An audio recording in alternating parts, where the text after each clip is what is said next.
I have a bit of a funny story to go along with today's video, and we've got to go back to 1998. I was 6 years old. I didn't have the internet in my house. I was the biggest Star Wars fan ever. I'd be so proud of where I am today. But back in those days, I hoped there would be more Star Wars movies, but I didn't really think about it. You know, I was 6. I went into the theaters to see some movie with my mom, and I see a trailer. These tanks going over a grassy field. I remember looking at my mom and saying with full confidence, there's another Star Wars movie. And of course, I was right. What's interesting is that the scene itself doesn't really tip its hand, but something about the design of the AAT and the MTT just screamed Star Wars to me. And I know I'm probably getting this story a little bit wrong. Maybe this wasn't the first trailer, just the first one I saw. Maybe it was in 99. Either way, these vehicles were always episode 1 to me, and I find the MTT fairly interesting. It's a troop carrier and certainly not the first one we saw in Star Wars. The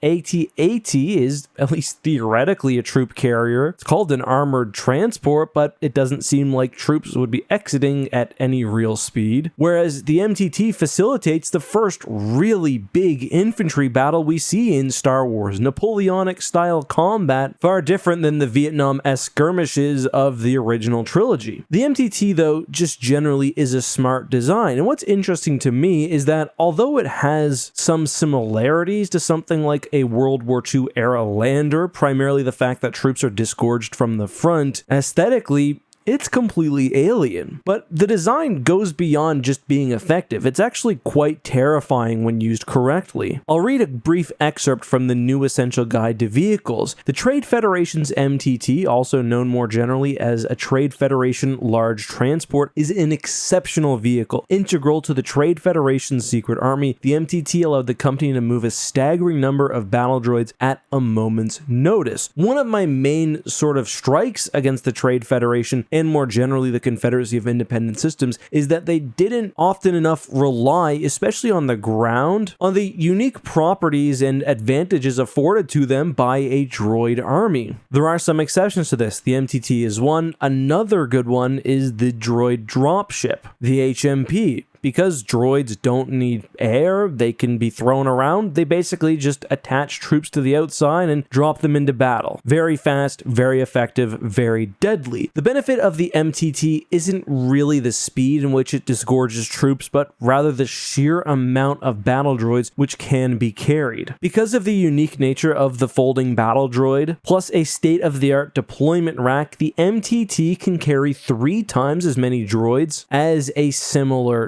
transport. And this thing isn't meant for speed, rather it's a rhinoceros. The front of this thing is almost impenetrable. Not only is it all armor and shielding, but anything vital to the craft's performance is put at the back. I really can't overstate just how sturdy this thing was and how terrifying it would be, especially if you're in the Naboo security forces and you really don't have much beyond small arms fire. Like, this thing is unstoppable. The MTT was made by Bactoid Armor Workshop, so that's probably not surprising given their reputation. The CIS Super Tank, for example, also a Bactoid Industries product. The benefit there was not only that they could make something sturdy, but as I alluded to, they knew how to work with droids. Originally, the MTT was going to have more internal space, but most of that was sacrificed in favor of the rack system, although there still remains some extra storage capacity for destroyer droids and the like. Later, the MTT would be modified to accommodate other Trade Federation and CIS designs. But the fact that the MTT remained pretty much the exact same, except for some of the inside configurations throughout the entire Clone Wars, is really impressive, especially when you consider the fact that before the Battle of Nabbo, the MTT was untested. Naboo was its first real live combat experience, and it did well, even though it was not designed for the type of battles which were often occurring in Naboo streets. So the general modus operandi for the MTT was, alongside other units and fire support, drop troops off and let them battle. The heavy armor meant that the MTT could survive a lot, in order to get somewhere safe to allow troops to unload. Of course, we see at the Battle of Nabbo that it's also great to transport an occupying force, but really any vehicle with a large enough capacity can do that. The MTT's unloading efforts are aided by 2 large anti-personnel cannons, and to be honest, I'd like to see a little more in terms of blasters here. Like, these cannons, they're good. The incredible cross-sections actually confirms that they're ball turrets, so they're not limited to firing just straight ahead, which would be silly, but I would probably sacrifice a little bit of the shielding for even an extra turret at the top of the vehicle. Aside from being deployed in standard large-scale combat, the MTT was actually effective in urban environments because it could simply crash through walls. Imagine, you think you're secure and not only is a wall crashing down, but suddenly you have 100 battle droids being unloaded.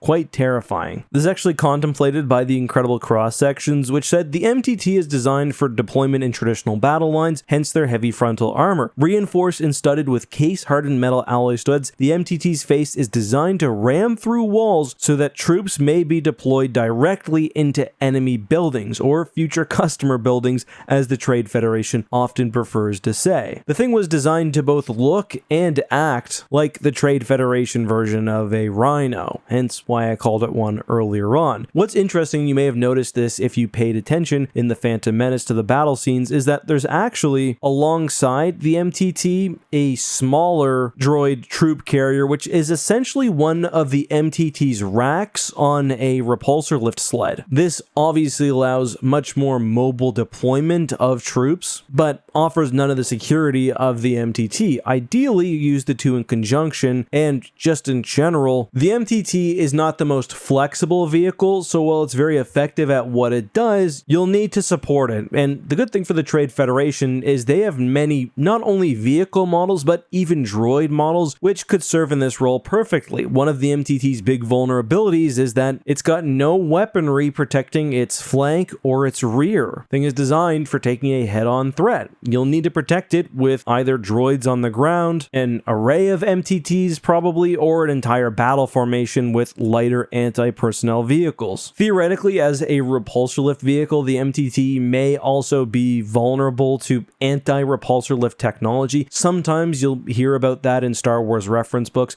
but aside from it being fully disabled like you'll see in Star Wars Battlefront, you don't really see repulsor lifts fail. Like, widespread repulsor lift jamming technology, despite what some reference books may have told you, doesn't seem to be common at all. Either way, I really love the design of the MTT. I think it's a super cool vehicle, but is there something from the Clone Wars or beyond you'd like to see me cover next? Maybe a Republic tank, a CIS tank? I look forward to hearing all of your thoughts down below.